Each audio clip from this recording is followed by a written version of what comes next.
Originality is overrated, at least in video games. Sure, it's nice to play games that do new things and give players new experiences, but imitation is the sincerest form of flattery. Some games blatantly rip off other games, but they improve on the formula. That's what good games do. And you won't believe the story behind our final entry. It's one of the most famous games ever made, and it's a pretty surprising history behind it. Before we begin, please give us a thumbs up and don't forget to subscribe to our channel to stay up to date with all our videos. Without further ado, here are 5 video game rip-offs that were better than the original. Red Dead Redemption.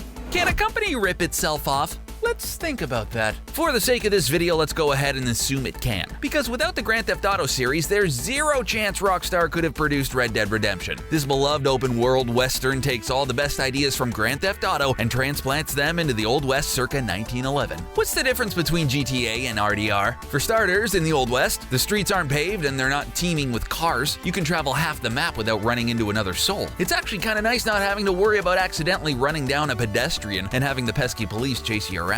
There are much more differences than just that though. Instead of having the drug trade revolve around marijuana, opium is the vice of the day. And rather than parachuting from airplanes for fun, you play cards and herd sheep. Life was quieter back then. Or was it? Because just like in GTA, Red Dead Redemption features an array of deplorable bad guys you can blast to bits in massive shootouts. If your aim is true, the bodies of your enemies will pile up to the rafters. In both series, you're basically a good guy who's forced to do bad things. And in both cases, it's often the supposed good guys who push you to go outside the law. Well, that's just life in the Old West, I reckon. The Witcher 3. When it first came out, The Elder Scrolls V Skyrim was a monumental achievement. It still is, really, and most of us have played it, thanks to Bethesda's habit of bringing it to nearly every device capable of running software. Seriously, this thing's gonna be on your toaster before long. For now, you can play Skyrim on everything from Nintendo Switch to PlayStation VR and Xbox 360 to PS4 and PC.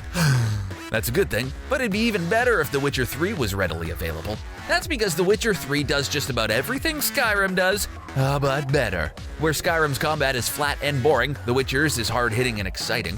Where Skyrim's story and side quests drag along after a while, Witcher's go deep and deeper still. The Witcher 3 is like if you took Game of Thrones and dipped it in a cauldron of Eastern European folklore. It has wraiths and vampires. It has a murderous baby. It has witches so terrifying they could give your nightmares nightmares. It has nudity, violence, and a salty bard. Just when you thought there couldn't possibly be any more to the game, The Witcher 3 ships off to a whole new island, just as big as the continent you were on. No game should be this big or this brilliant, but The Witcher 3 is.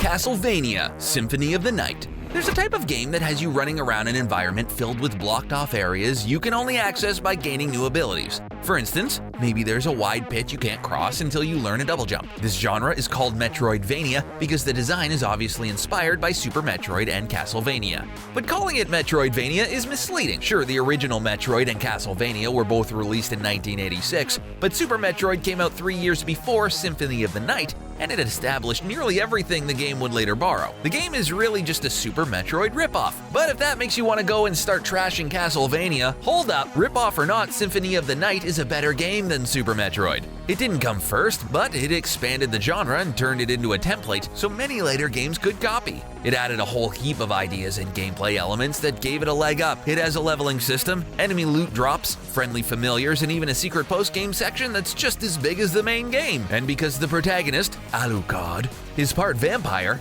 he can learn awesome transformations that morph him into a wolf, a bat, and even mist. Let's see Samus do that.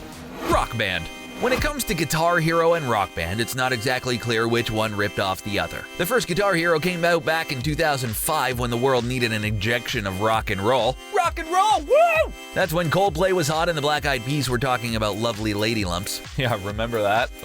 Developed by Harmonix and published by Activision, Guitar Hero made you feel like a rock god as you strummed a guitar-shaped controller to legendary rock songs. Carry on my wayward son. The series was a hit and posed to become a mainstay at parties in the mid-2000s. All it needed was more instruments so more people could play at once. But then MTV Games swooped in and bought Harmonix, leaving Activision without a developer for the hit series. Activision wasn't gonna let this cash cow go to waste, so it enlisted developer Neversoft to make the next game. Meanwhile, MTV had Harmonix create a Guitar Hero clone of its own called Rock Band. Rock Band supported 2 guitars, a drum set, and a microphone. It also came with a hit-filled library of songs by artists like the Rolling Stones and Metallica. We're a long way from Napster, huh? Neversoft and Activision countered with a similar full-band game called Guitar Hero World Tour. Which game ripped off the other is up for debate, but one thing isn't: Music Game Mania ended with landfills piled high with plastic instruments. Miss Pac-Man. If you've seen the cutscenes in Miss Pac-Man, you probably know she and Mr. Pac-Man are a couple of young yellow spheres who meet, fall in love, and have a baby. What you might not know is that Miss Pac-Man harbors a dark secret from her past, one she would do anything to keep hidden from her clueless husband. Miss Pac-Man might have ended up being the official sequel to Pac-Man, but she didn't start out that way. Oh no. She started out as an unlicensed rip-off of Pac-Man. The original Miss Pac-Man shamelessly stole every single idea Pac-Man had brought to the table. Then Miss Pac-Man's developers improved on nearly all of those ideas. Which means Miss Pac-Man is a much better game than the one starring her dopey husband. And to this day, the bumbling idiot has no clue.